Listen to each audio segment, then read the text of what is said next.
The phone rang at 9 in the morning while I was reaching behind my own back for the last button on Selt's my wedding dress. No one was there to fasten it. I'd told everyone I had it handled, because telling people I had it handled was the only thing I knew how to do. Then I saw my sister's name on the screen, and I answered with the button still loose. Renata didn't say hello.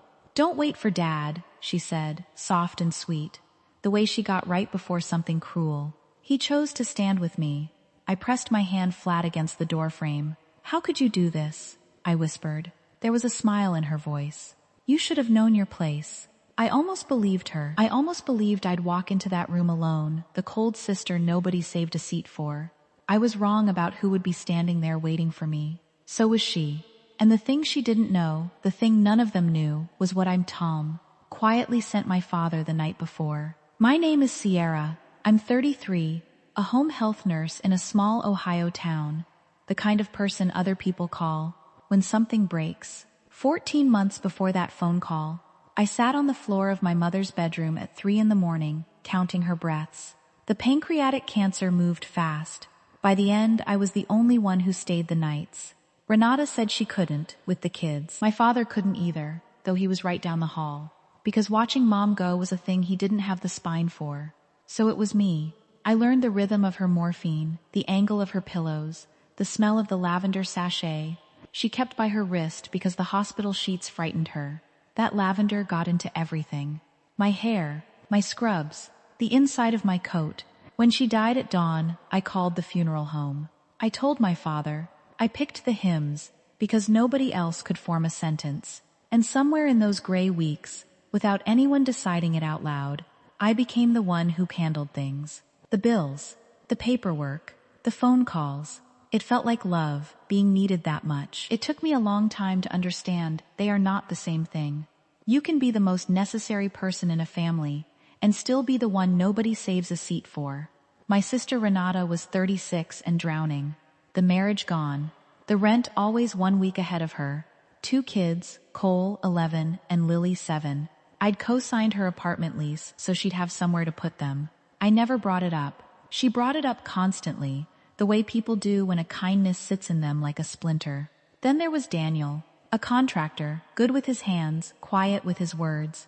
2 years together, and not once did he tell me I should fix my family. He just held the door and let me decide. Every Sunday night I'd open my banking app, confirm the auto payment for the homeowner's insurance on the family homestead, the one Dad's amorse, and Dad's pension stopped covering after Mom's medical bills ate the savings. Top up the escrow shortfall on the property taxes. Log into Dad's Medicare portal.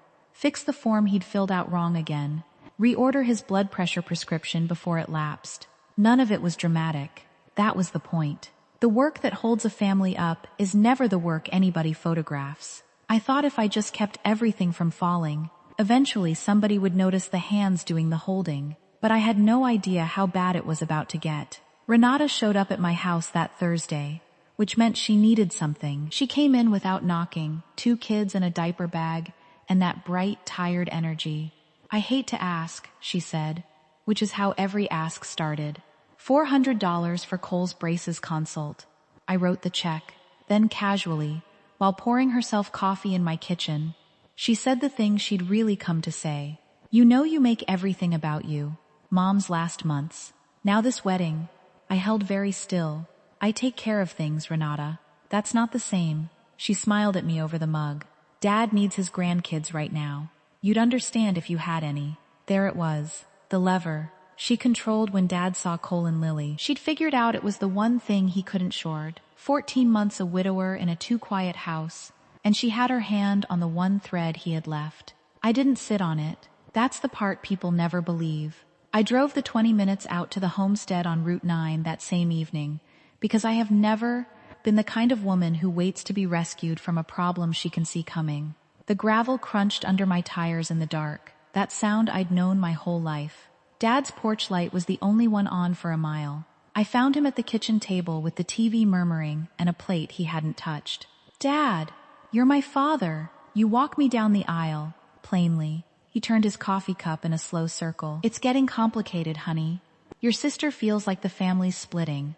She says if I make a fuss, she'll keep the kids home for a while. Then let's all sit down. You, me, Renata.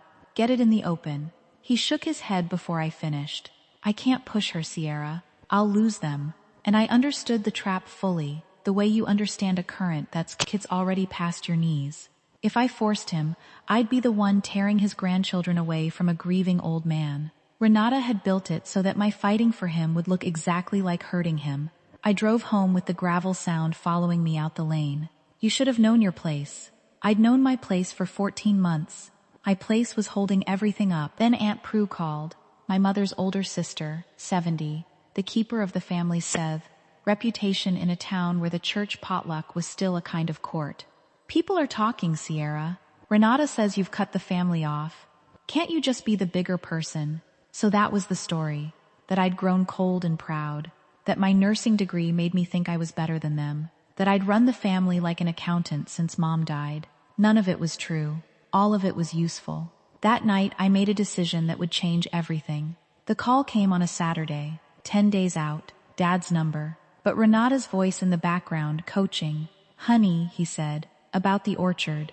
I think it's best we don't do the wedding out here. Keep things calm. It's family land. Renata thinks, I repeated, soft. The orchard. My great-grandfather planted those trees. I'd run between them as a girl, buried a parakeet under the oldest one when I was 9. Daniel and I had spent months on it, string lights in the branches, hay bales hauled in, my mother's cider recipe warming on plates. For the first time in my life, I was going to be the person standing in the center of that family land. Not the nurse, not the handler, just the bride. Renata knew exactly which want would cost me the most to lose. I heard the homestead screen door bang. I heard the gravel on his end, a car pulling in. She'd come to make sure he finished the job. He didn't even get out of the chair to tell me. Okay, Dad, I said. And I hung up before my voice could do anything I'd regret. The orchard was gone. 100 years of my family's trees. Gone 10 days out, to keep a piece that was never mine to keep. And here's the absurdity that didn't escape me. That very night, I was still scheduled to auto-pay the insurance that kept its roof from leaking. Daniel found me on the kitchen floor, back against the cabinets. He didn't ask what was wrong. He sat down next to me, the way you sit with someone instead of across from them. We'll get married in our own backyard, he said. I'll build an arch this weekend. I've got the cedar. It was a kind, solid, true offer from a kind, solid, true man, and I couldn't say yes. Not yet. Because underneath everything, I still wanted my father to wake up one morning and choose his daughter. A backyard wedding would be admitting he never would. So I said, let me think. And then, this is the part that shames me. I picked my phone up off the floor and reordered Dad's blood pressure medication. Because it was due. Because 14 months of reflex doesn't switch off just because your heart's been kicked. Daniel watched me do it. He didn't say anything, but I saw him see it. The whole grotesque shape of it. A woman propping up the people stepping on her. Sierra, he said gently. Who's holding you up? I didn't have an answer. I realized then, no one was coming to save me. I had to save myself. For 3 days I rehearsed a different kind of plan. A weapon. I opened the banking app and scrolled 14 months back. The insurance. The tax escrow. The pharmacy charges under Dad's name. The lease I'd co-signed. I added it up, and the number was large enough that I sat back in my chair. Then I printed it. All of it. Statement after statement. The whole invisible architecture of what I'd been carrying. Into one neat folder. I imagined the peacemaking supper Prue was already planning. I imagined laying that folder on the table and reading the figures out loud, slow, watching their faces change as they finally understood exactly how much of their comfortable little loud world I'd been holding up while they called me cold. The fantasy was warm, so warm. But then I drove out to the homestead Thursday to collect my mother's things, her veil, her lace, while Dad was at the cardiology appointment I'd scheduled. The sewing room still smelled like her lavender. On the shelf sat her old tin with the faded rose lid. I opened it slow. Inside, under her good embroidered handkerchief, was a slip of paper in her handwriting. Not addressed to anyone, just left there, the way she left small truths around the house for whoever was ready to find them. Place isn't where they seat you. It's where you decide to stand. Stand, Sierra. She'd seen it coming. She'd seen me. And then I heard the gravel. Dad's truck, back early. I sat very still in her chair and listened to him move through the house, thinking he was alone. He took my mother's gray wool coat out of the hall closet and held it, talking to it low. I don't have it in me, Maggie. 2 fights. I can't. A pause. She's strong. Sierra's the strong one. She'll be all right. That's the part that gutted me. Not the cowardice. The math of it. He'd looked at his 2 daughters and decided that because I could survive being abandoned, I was the acceptable one to abandon. I drove that night to Miriam's, my 5th grade teacher, 71 now, the first adult who ever told me I had worth. I told her about the folder. This folder, she said, her old hand over mine. Who's it for? To make them see. Sierra, you want them to hand you your worth. They don't have it. They never did. You stop waiting at a door that won't open, and you notice who's already standing in the room. I drove home with the folder still on the seat, but I'd stopped thinking of it as a weapon, and the next morning, Tom Brandt called, a man whose mother I'd nursed through hospice the winter before. Sierra, our barn, the old timber one we restored after Mom passed. You carried our mother out of this world. Let us carry your day. It wasn't a gift falling out of the sky. It was a harvest. 9 years of showing up for this town, planted quietly, finally feeding me back. They had no idea what was coming. The peacemaking supper happened that Sunday at Prue's. I went, the folder still on the passenger seat, half convinced I'd use it. Prue started before the plates were down. Now, we're all family, and family forgives. Sierra, I think you owe your father and sister a little grace. There it was, my opening, gift-wrapped. My hand actually went to my keys, and then I looked at my father, smaller than I'd ever seen him, a man who talked to his dead wife's coat in an empty house. If I read those numbers aloud, I'd break him in front of everyone, and I'd be fighting Renata on her ground, the ground of who owes what, who's the victim. Exactly the game she'd win. I took my hand off my keys. You're right, Aunt Prue. Family forgives. I forgive all of you. Renata's eyes narrowed. She'd expected a fight and gotten grace, and grace frightened her more. I drove home and dropped that folder, unopened, in the recycling bin. Then, over 3 quiet evenings, I built a 10 different folder. Not a weapon, a handover, every account, the insurance policy and when it auto-drafted, the tax escrow and its due dates, the Medicare login, the pharmacy refills, the name and number of every person I jocked, written out in plain language, the way I write discharge instructions for a patient going home to manage on their own. Because that's what it was. I was discharging myself. And the night before the wedding, I opened the banking app one final time as the family's invisible machine. I turned off the auto payment for the homestead insurance. I canceled the tax escrow draft. I filed formal notice to remove myself as co-signer on Renata, as lease, timed for renewal so no one was stranded mid-month. I wasn't cutting anyone off cruelly. I was handing the controls back to the people who'd insisted I had no place at the wheel. Then I emailed the handover packet to my father. One line at the top. Dad, here is everything I've been handling for the house and for you. It's all yours now, clearly labeled. You have everything you need to stand on your own. So do I. I love you. Sierra. I hit send. My phone lit up with Renata's name. I let it ring out. She called again at 9 the next morning. The loose button. The soft, cruel voice. You should have known your place. And then the door opened. The Brandt barn glowed like something out of my mother's. Stories. Timber walls warm with string lights.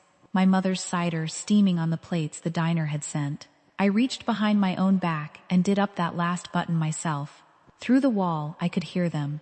Not a half-empty room. A barn time full of voices, laughter. The hum of 100 people who'd driven out of their way to be somewhere on purpose. Dana stuck her head in. You ready? It's packed out there. Standing room. Who came? Everybody. Everybody you ever showed up for? They all showed up back. Miriam was waiting just inside the doors, holding out her arm. You don't walk in alone, she murmured. You never did. The door swung open on the fullest room I had ever seen. Not one empty chair. 100 faces turning toward me, every one of them glad. And then the barn doors at the far end opened a second time. Renata stood there, framed in the October light, come to witness the humiliation she'd built. Instead, she found the room packed wall to wall, a beloved teacher on my arm, and not one trace of the abandonment she'd promised the whole county. Her mouth opened, nothing came out, and behind her, half a step back, hesitating at the threshold like a man at the edge of cold water, my father. He'd come on his own. He'd read the packet, and somewhere in those clearly labeled pages, he'd finally seen the size of what I'd carried. "Sierra, this is ridiculous," Renata said, too loud for the room. "You should have known your place."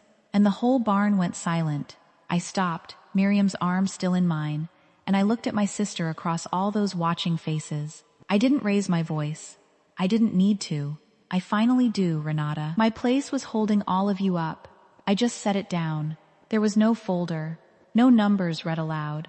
The truth was already standing in the room, in the shape of 100 people who came, and 2 who finally understood why that mattered. My father lifted his head an inch. His eyes were wet. "I read what you sent," he said, barely loud enough to carry. "I didn't know, Sierra. I didn't know how much." For the first time in 14 months, there was no one quietly holding him up from the shadows. He felt the full weight of the foundation the moment it stopped carrying him. Miriam patted my hand. "Shall we?" And we turned away, toward Daniel and his cedar arch, and not one part of me looked back. The weeks after told the rest. My father sat down with that handover packet and learned, line by line, what 14 months of being carried actually looked like.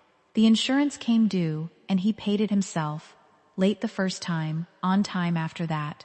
He called me more in that first month than he had all year, and slowly the calls changed shape. They stopped being about what he needed and started being about nothing at all. The weather, a ball game, my mother. Once, near the end of a call, he said, "I should have walked you down that aisle." I didn't argue, and I didn't absolve him. "Yes," I said, "you should have." It was the most honest thing we'd said to each other in years. Renata's leverage came apart on its own, the way a thing does when the structure under it is gone. Dad didn't need her permission for his own stability anymore. She didn't apologize. People that deep inside a story rarely do, but the calls to the cousins stopped. I kept the boundary my mother's note taught me. I help where I'm respected. I don't where I'm taken for granted. The family I was born into got smaller and truer. The family I'd built without noticing got larger and warmer. I still take out her handkerchief sometimes, the satin edge a little more worn now from my thumb instead of hers, and read the note again. Place isn't where they seat you. It's where you decide to stand. Your place was never the chair they pointed you to. It's the ground you choose to stand on, and the people already standing there when the door finally swings open.